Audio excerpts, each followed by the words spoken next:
জয় বাবা ফেলুদার ছবির প্রথম দিকের এক দৃশ্যে দেখানো হয়েছে রিকশাতে চড়ে হাজির হচ্ছেন ফেলুদা, সাথে জটায়ু ও তোপসে। মন্দির দেখলেই শুধু প্রণাম করতে দেখে জটায়ুকে তোপসে বলে উঠল, তার চেয়ে হাতটা মাথায় ঠেকিয়ে রাখুন না, নইলে তো হাত ব্যথা হয়ে যাবে। যদি আপনি ঈশ্বর বিশ্বাসী হন তাহলে উত্তর 24 পরগনা জেলার আগরপাড়া, সোদপুর, পানিহাটি অঞ্চলে আসলে আপনারও জটায়ুর মতোই অবস্থা হবে। এই চত্বরে মন্দিরের কোনো অভাব নেই। এর মধ্যে কোনটা জনপ্রিয়, আবার কোনোটা লোকচক্ষুর আড়ালে চলে গেছে। এরই মধ্যে আজ আমরা ঘুরে দেখব শতাব্দী প্রাচীন গিরিবালা ঠাকুর বাড়ি।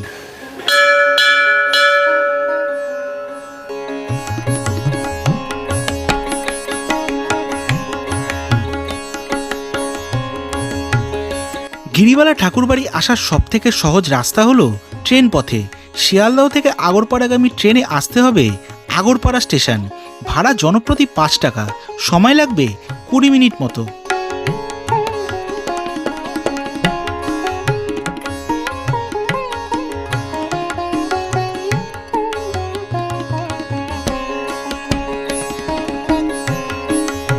রবিবারের একটা ছুটির দিন আর একদম ওয়ান ডে ট্রিপে চলে এসেছি আজকে আগরপাড়া। এখান থেকে যাব হচ্ছে গিরিবালা মন্দির। আগরপাড়া থেকে গিরিবালা মন্দির আপনারা কিভাবে যাবেন সেটা আপনাদের এবার বলবো। এটা হলো আগরপাড়া স্টেশনের 1 নম্বর প্ল্যাটফর্ম। আর এই ডান দিকে দেখছেন টিকিট কাউন্টার রয়েছে। টিকিট কাউন্টারের পাশ থেকে আমাদেরকে বেরোতে হবে। আগরপাড়া স্টেশনের বাইরে বেরোনোর পর দেখতে পাবেন এরকম টোটো এবং অটো রয়েছে। তো এই পাশে যে অটোগুলো দাঁড়িয়ে রয়েছে, এই অটোগুলোই কিন্তু সরাসরি গিরিবালা মন্দিরের কাছে যাবে। আগরপাড়া স্টেশন থেকে যখন আপনারা বেরোবেন, দুটো অটো স্ট্যান্ড দেখতে পাবেন। একটার ভাড়া হচ্ছে গিরিবালা মন্দির, যেটা শ্মশানঘাট যায়, সেটার ভাড়া হচ্ছে 15 টাকা। আরেকটা আমি যেই অটোটায় উঠেছি, এটার ভাড়া কিন্তু 14 টাকা। তো দুটোর রুট কিন্তু সম্পূর্ণ আলাদা। আমরা যাচ্ছি হচ্ছে 14 টাকার ভাড়া, যেটা মন্দির থেকে একটু দূরে নামিয়ে দেবে। তো এটা আপনারা কিন্তু একটু খেয়াল রাখবেন। এছাড়াও বিটি রোডের ওপর মোল্লারহাট বাস স্টপেজে নেমে হেঁটে কিংবা টোটোতে গিরিবালা ঠাকুরবাড়ি আসতে পারবেন। আগরপাড়া স্টেশন থেকে আমরা মাত্র 10 মিনিট জার্নি করে এখন চলে এসেছি সাহেবকুটি, জায়গাটার নাম অটো স্ট্যান্ড। এই অটো স্ট্যান্ড থেকে এই সোজা যেতে হবে হচ্ছে আমাদের মন্দিরের উদ্দেশ্যে। পেছনেই দেখতে পাচ্ছেন অটো স্ট্যান্ড। এই অটো স্ট্যান্ড থেকে জাস্ট কিছুটা হেঁটে যেতে হবে আমাদের 2 থেকে 3 মিনিট মতো, তারপরেই আসবে হচ্ছে গিরিবালা মন্দির। আর যেটা আপনাদের বলে দিলাম যে অটো স্ট্যান্ড কিন্তু আগরপাড়া স্টেশনে দুটো আছে। তো আপনারা যখন আসবেন একবার দেখে আসবেন। যখন নামবেন, নেমে ডান হাতে আর বাঁ হাতে একটা অটো স্ট্যান্ড আছে, ডান হাতের অটো স্ট্যান্ডটায় উঠবেন। ওটার কিন্তু ভাড়া মাত্র 14 টাকা, যেটা কিন্তু একদম গিরিবালা মন্দিরের থেকে একটু দূরে আপনাদের নামিয়ে দেবে। আর ওই অটো স্ট্যান্ডটা কিন্তু অনেকটা দূরে, আমি একটু হলেই কিন্তু ঠকে যাচ্ছিলাম।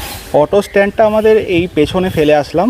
আমাদের যেতে হবে হচ্ছে বাঁদিকের এই রাস্তা ধরে আবার ডান দিকে। তবে যাই বলুন, এরকম ছুটির দিনে বাড়ির কাছে নিরিবিলি জায়গায় আসতে কিন্তু বেশ ভালোই লাগে।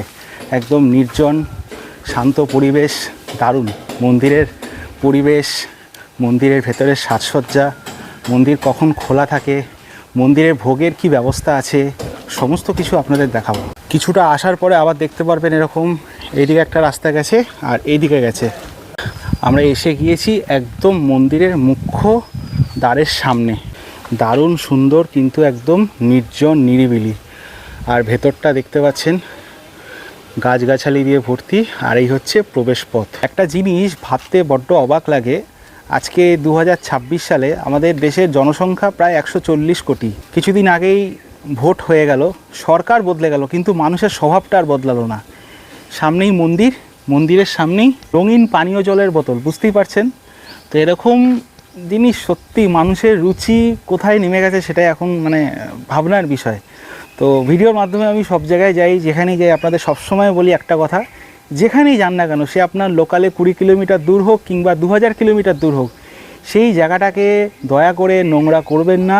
এগুলো কিন্তু খুব অনুচিত, একদম মানে কি বলবো, পরিবেশ সম্মত কাজ নয়। তো এইগুলো প্লিজ আপনারা ধ্যান দেবেন।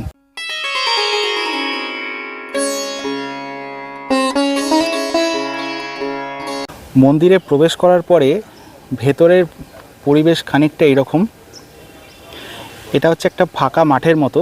আর যদি আপনারা গাড়ি নিয়ে আসেন 2 চাকা কিংবা 4 চাকা, সেক্ষেত্রে কিন্তু আপনারা বিনা পয়সায় কিন্তু এখানে গাড়ি রাখতে পারবেন। আর এইখানে দেখছেন যে একটা জরাজীর্ণ অবস্থায় একটা ভগ্না প্রায় বাড়ি রয়েছে, বিজ্ঞপ্তি দেওয়া রয়েছে, সাবধান বিপজ্জনক পুরাতন বাড়ি। এই বাড়ি হইতে দূরত্ব বজায় রাখুন। আর এই হচ্ছে আমাদের মন্দিরের প্রবেশপথ। যখন এই মন্দির সম্পর্কে শুনেছিলাম তখন জেনেছিলাম যে এই মন্দির কিন্তু একদম গঙ্গার পাড়েই অবস্থিত।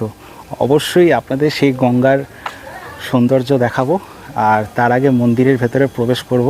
আর মন্দিরের সৌন্দর্য এবং ভগবানের বিগ্রহ যদি দেখানো যায় অবশ্যই কিন্তু আপনাদের দেখাবো। মন্দিরে প্রবেশের আগে দেখতে পারবেন লেখা রয়েছে এইখানে গিরিবালা দাসীর শ্রী শ্রী রাধা গোবিন্দ কুঞ্জ 1318 বঙ্গাব্দ। আর এইখানে আরও একটি শিলমোহর রয়েছে, ভোলাগিরি স্নেহনীর গিরিবালা ঠাকুরবাড়ি আগরপাড়া মহামণ্ডলেশ্বর শ্রীমৎ স্বামী শিবানন্দ গিরি মহারাজ কর্তৃক প্রতিষ্ঠিত।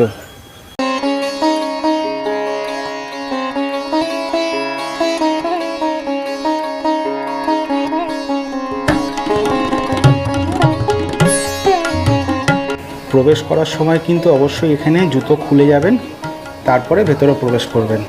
মুখ্য দ্বার থেকে প্রবেশ করার সময় দেখতে পাবেন শ্রী শ্রী রামকৃষ্ণদেবের 1982 সালের হাতে আঁকা একটি পেন্টিং। আর এখানেও আরও একটি পেন্টিং কিন্তু রয়েছে। আর এখানে পাখির বাসায় পাখি বসে আছে একটা পেন্টিং রয়েছে। আর এই হচ্ছে মন্দিরের প্রবেশপথ।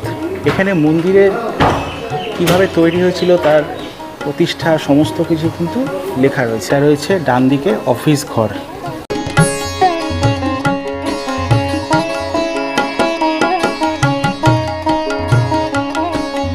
মন্দিরে প্রবেশ করার সময় এখানে দেখবেন সুন্দর কিন্তু আলপনা দিয়ে রাখা রয়েছে। আর এটা হচ্ছে এই মন্দিরের নাট মন্দির।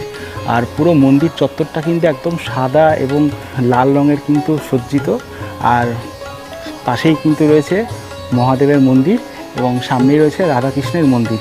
এবার চলুন এই সমস্ত মন্দির চত্বর আপনাদের ঘুরে দেখাবো এবং ভিডিওর মাধ্যমে এই মন্দিরের ছোট্ট করে ইতিহাস বলবো।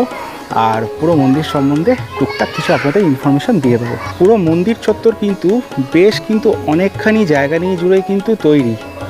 এপাশে কিছুটা অংশ রয়েছে। আর মন্দিরে ঢোকার বাহাতেই কিন্তু আপনাদের এরকম বাথরুমের ব্যবস্থাও রয়েছে। নাট মন্দিরের ভেতরেই প্রবেশ করেছি। খুব ঠান্ডা জায়গা, বাইরে কিন্তু প্রচুর গরম, কিন্তু নাট মন্দির কিন্তু একদম ঠান্ডা। আর ঠিক আমার সামনেই রয়েছে রাধাকৃষ্ণের বিগ্রহ, মূল মন্দির। আর এই বাঁ পাশেই রয়েছে মহাদেবের মন্দিরগুলো।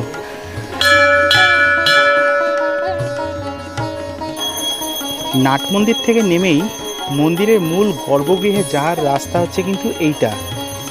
যাওয়ার পাশেই এখানে দেখতে পাবেন শ্রী শ্রী গৌর সুন্দরের মূর্তি রয়েছে, যেটা কিন্তু পয়লা আষাঢ় 1431 সালে স্থাপিত হয়েছে। ও পাশে যেমন রয়েছে ঠিক এ পাশেও কিন্তু মূর্তিটি রয়েছে এবং একটি তুলসী মঞ্চ রয়েছে।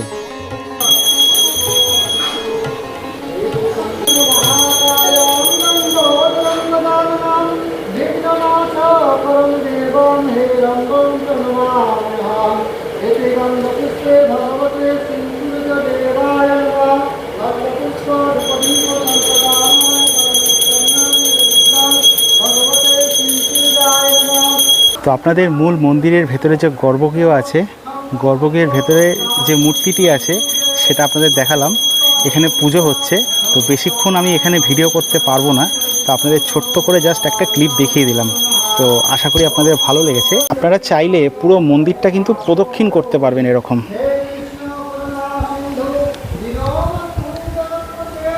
এইটি হচ্ছে মন্দিরের পেছনের দিকটা, এটা হচ্ছে পঞ্চবটী উদ্যান।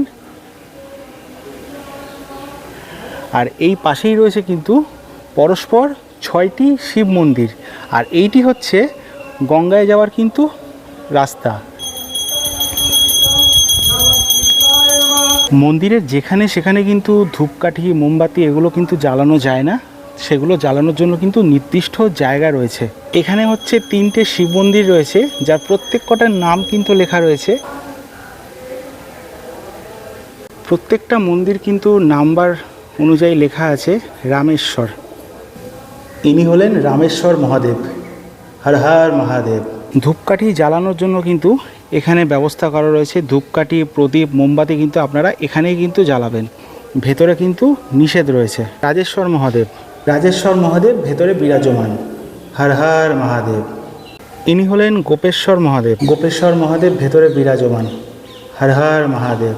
আপনাদেরকে 3টি মহাদেবের ছোট ছোট মন্দির দেখালাম, ঠিক এর পাশেই রয়েছে দেখুন এই যে এটা রয়েছে গঙ্গায় যাওয়ার রাস্তা, বাট এইটা কিন্তু এখন এই মুহূর্তে বন্ধ রয়েছে। এটা হচ্ছে মন্দিরের ঠিক পাশেই। মন্দিরের ঠিক পেছন দিকে আরও 3টি মহাদেবের ছোট ছোট মন্দির রয়েছে। আপনাদের আগে এই যে ছোট ছোট 3টি মহাদেবের মন্দির আছে সেটা তো দেখাবো, এবং বলে দেবো সবশেষে যে এখানে ভোগ প্রসাদ খাওয়ার জন্য কত টাকা লাগে এবং সময় কী আছে এবং কিভাবে ভোগ প্রসাদ খাওয়ার জন্য আপনারা বুকিং করবেন, কি এখানে এসে বুক করতে পারবেন। তো আপনাদের আগে এই 3টি মহাদেবের মন্দির দেখাবো, চলুন। ওপাশেই যখন দেখিয়েছিলাম 1, 2, 3, সেরকম ইনি হলেন তারকেশ্বর মহাদেব। হর হর মহাদেব। ঠিক এর পাশেই বিরাজমান ভুবনেশ্বর মহাদেব। মহাদেব ভেতরে বিরাজমান। হর হর মহাদেব। অন্তিম মহাদেবের নাম হলো গিরিশ্বর মহাদেব, ইনি এখানে বিরাজমান। হর হর মহাদেব। তো কেমন লাগলো এই মহাদেবের মন্দিরগুলো? আশা করি আপনাদের খুব ভালো লেগেছে। দারুণ কিন্তু জায়গাটা, একদম নির্জন নিরিবিলিতে, কলকাতা থেকে মাত্র 20 কিলোমিটার দূরে এরকম একটা শান্ত জায়গা। চলে আসুন, ভালো লাগবে। আর এটি হচ্ছে মন্দিরের একদম পেছনের দিক। ঠিক এর পাশেই রয়েছে একটি পঞ্চবটী উদ্যান, যেটি অক্ষয় তৃতীয়া দিবসে 1425 সনে উৎসর্গিত হয়েছে।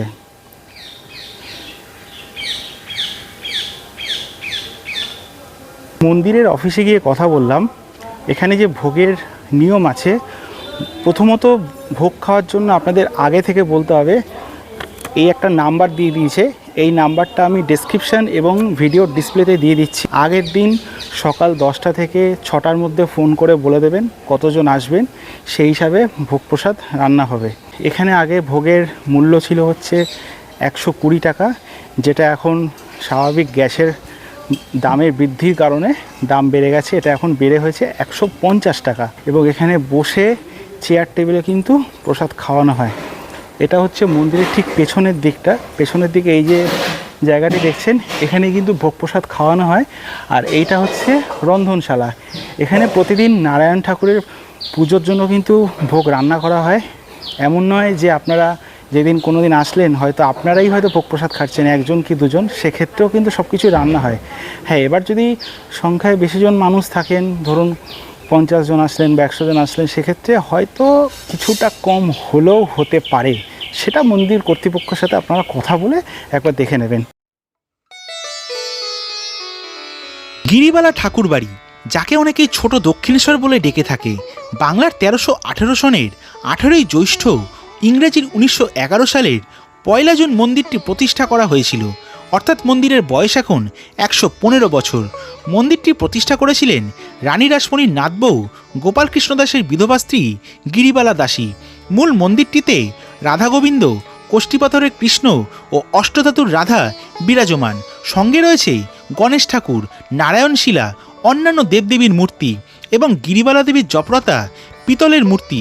তখনকার দিনে নির্মাণ কার্যে খরচ হয়েছিল প্রায় 3 লক্ষ টাকা। অবসরপ্রাপ্ত ডিস্ট্রিক্ট ইঞ্জিনিয়ার গগনচন্দ্র বিশ্বাস এবং SM ঘোষ অ্যান্ড কোম্পানি মন্দিরটি তৈরি করেছিলেন। মন্দিরটি দক্ষিণমুখী পঞ্চরত্ন বিশিষ্ট 7 ফুট উঁচু বেদির ওপর অবস্থিত। মন্দিরের প্রবেশপথে সিঁড়ির দুপাশে পাথরের 2 নারী মূর্তি রয়েছে, যাদের হাতে ধরা রয়েছে বাতিদান। মন্দিরের পশ্চিম দিকে রয়েছে গিরিবালা ঘাট। গিরিবালা দেবীর উত্তরসূরিদের ইচ্ছায় 1985 সালের 23শে জানুয়ারি মহামণ্ডলেশ্বর শ্রী শ্রী শিবানন্দগিরি মহারাজের তত্ত্বাবধানে হরিদ্বারের ভোলানন্দ সন্ন্যাস আশ্রম এই মন্দিরের দায়িত্ব গ্রহণ করেছিলেন। 2021 সালের 8ই ডিসেম্বর রাধাগোবিন্দ কুঞ্জ অর্থাৎ গিরিবালা ঠাকুরবাড়িকে Paschimbanga heritage commission heritage site হিসেবে ঘোষণা করেছেন, কিন্তু মন্দিরের কোথাও তার ফলকও দেখা যায় না। মন্দির সম্পর্কিত সমস্ত তথ্য আপনাদের দিলাম এবং এই মন্দিরের ইতিহাস ছোট্ট করে আপনাদের বললাম। এবার যাব হচ্ছে যেটা হচ্ছে মুখ্য আকর্ষণ, এই মন্দিরের পাশেই কিন্তু রয়েছে আমাদের পবিত্র গঙ্গা। তো চলুন, যেহেতু এই দরজাটি বন্ধ রয়েছে, তো আমাদের কিন্তু এই মন্দির থেকে ঠিক বাঁ পাশে একটা রাস্তা যাচ্ছে মন্দিরে ঢোকার আগে, সেই রাস্তা দিয়ে জাস্ট কিছুটা যেতে হবে। চলুন, মন্দিরের থেকে বেরোনোর পরে এই যে রাস্তাটি দেখতে পাচ্ছেন, এই দিক থেকে কিন্তু গঙ্গায় যাওয়ার রাস্তা আছে। এটা হলো মন্দিরের ভেতর থেকে আসার রাস্তা গঙ্গার পথে, আর এটা হচ্ছে মন্দিরের ঠিক পাশ থেকে। এই হচ্ছে মা গঙ্গা, পবিত্র গঙ্গার কি অবস্থা দেখুন, গঙ্গায় আবর্জনা ফেলে ফেলে পুরো গঙ্গার অবস্থা 12টা বাজিয়ে দিয়েছে। ওইদিকে হচ্ছে বালি ব্রিজের দিকটা, দেখুন ওইটা হচ্ছে বালি ব্রিজ, আর এই পথে হচ্ছে গঙ্গা। দারুণ সুন্দর লাগছে, ওয়েদার কিন্তু অসাধারণ, মানে একদিকে রোদ হয়ে রয়েছে, আরও একদিকে কিন্তু এদিকে মেঘলা করে এসেছে, খানিকক্ষণ আগে বিদ্যুৎ চমকাচ্ছিল।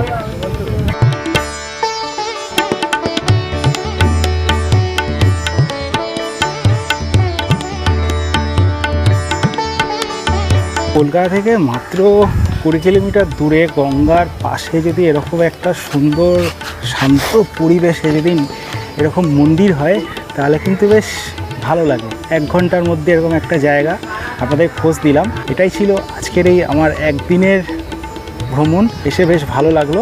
তো আশা করি আপনাদের এই ভিডিওটা ভালো লেগেছে। অবশ্যই আপনারা এখানে আসুন, যদি ভিডিওটা ভালো লেগে থাকে তাহলে অবশ্যই একটা লাইক করবেন এবং চ্যানেলটা সাবস্ক্রাইব করে ভিডিওটা শেয়ার করে পাশে থাকবেন।